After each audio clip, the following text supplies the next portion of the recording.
कल ही राहुल गांधी भी कह रहे थे कि अब सभी को इंग्लिश मीडियम में एडमिशन दिलवाएंगे। यहां तक तो बात अच्छी है, आपने बीजेपी का स्कोर कार्ड तो बता दिया, लेकिन कांग्रेस का स्कोर कार्ड क्या 5-0 रहेगा? अब इंडिया का स्कोर 5-0 रहेगा, ये बता दूं मैं आपको। और इंडिया का मतलब क्या होगा ये आप जानते हैं। 5-0 रहेगा, ये मैं कह नहीं रहा हूं, दावा कर रहा हूं। और मैं कहूंगा फिर इलेक्शन के बाद वापस मत जाइएगा, एक दिन फिर हम आप यहीं बैठेंगे और मैं अपना 5-0 का स्कोर कार्ड आपको दिखा दूंगा। ये तो मैं बोलने वाली थी मैं आपसे कहने वाली थी, ये आत्मविश्वास के पीछे कारण क्या है? ये आत्मविश्वास है या अति आत्मविश्वास है? ये हकीकत है, सच्चाई है, सामने दिख रहा है। जो ना देखना चाहे वो 3 दिसंबर तक जहां जो सोचना हो सोच ले।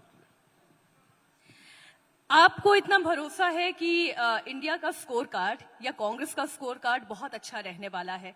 आप 5 राज्यों में बहुत अच्छा प्रदर्शन करने वाले हैं। 3 राज्यों में तो जीत कमोपेश तय सी नजर आ रही है, जितने आपके पार्टी के लीडर से बातचीत होती है, जो भाव समझ में आता है। लेकिन प्रधानमंत्री नरेंद्र मोदी जब यहां आते हैं तो वो ये कहते हैं कि छत्तीसगढ़ में दलितों, पिछड़ों और आदिवासियों के हक को मारा गया है। क्या कहेंगे आप? कहते हैं, और मोदी जी तो कभी झूठ बोलते ही नहीं, आज तक नहीं बोला उन्होंने, और बोला भी तो माना नहीं कि मैंने झूठ बोला है। मैं सिर्फ इतना कहना चाहता हूं कि लगता है वो रमन सरकार के बारे में कह जाते हैं।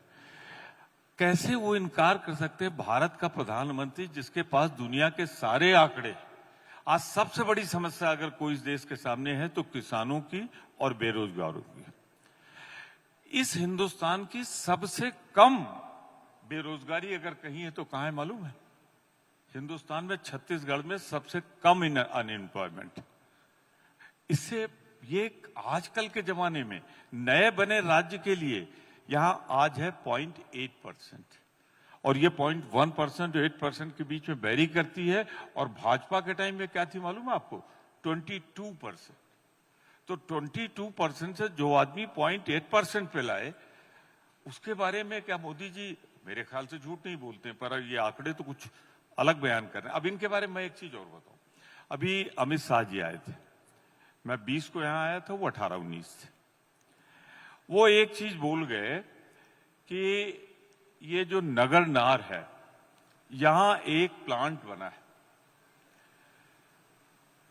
2700 करोड़ रुपए में लगा है, जमीन आदिवासियों की छीनी गई, सब कुछ छीना गया, बड़ा एजिटेशन हुआ, बन के तैयार हो गया।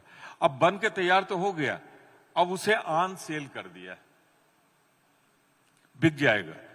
तो क्या सरकार ठेकेदार हो गई है, एजेंट हो गई है कि गरीबों की जमीन कब्जा करे और कब्जा करने के बाद वहां जुल्म ढाए, और जब बन जाए तो 2 में से 1 तिजोरी को ट्रांसफर कर दे? मैं तो फिर एक बार बघेल साहब को बधाई दूंगा, उन्होंने कहा अगर आपको बेचना ही है तो प्रदेश सरकार खरीदार है, प्रदेश सरकार को आप दे दीजिए, किसी पूंजीपति को मत दीजिए। उन्होंने ये कहा कि हमने इसे कैंसिल कर दिया है। मैंने कैबिनेट डिसीजन, जियो, नोटिफिकेशन प्रेसिडेंट का सब दिखा दिया कि ये है बेचने का ऑर्डर, और मैंने उन्हें 1 सप्ताह का टाइम दिया था कि 1 सप्ताह बाद आप बता देना, वो ऑर्डर दिखा देना छत्तीसगढ़ में। आज 9 दिन हो गए, 10 दिन, आज तक वो ऑर्डर नहीं दिखा पाए। यानी इतना बड़ा, फिर मैं कहूंगा झूठ तो बोलते नहीं, तो आदत है।